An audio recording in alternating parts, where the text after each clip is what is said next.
Hey guys, it's Mrs. Reeves. I'm here today to show you how to do a new thing we're going to do called an exit ticket. So if you can remember, we talked about how to make s'mores, and then in this exit ticket, we're just going to answer a few questions to make sure that you understood what we talked about.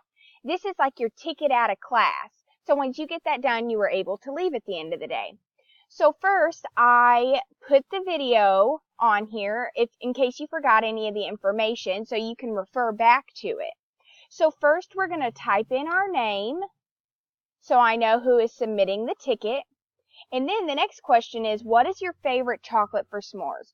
So we talked about how you could use different chocolates to make your s'mores, whether it be a Snickers bar or a Hershey's bar or even a Butterfinger or anything like that. So my favorite chocolate for a s'more is a Hershey. So I'm just going to type that in there.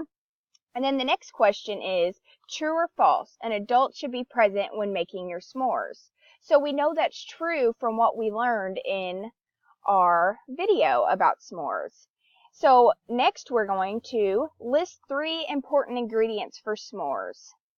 So we had to have graham crackers, marshmallows, and chocolate.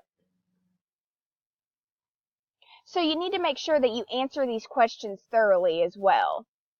So the next question is, do you like cinnamon graham crackers or original graham crackers? I personally like the cinnamon, but it's all your choice. You have to answer your questions yourself.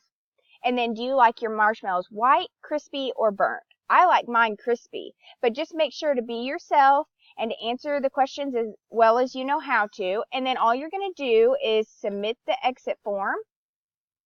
And then it'll send all the answers to me, and so I'll know how you answered your questions. And then at the end of the exit ticket, you'll see this page, which means you finished it. So if you have any questions, feel free to ask.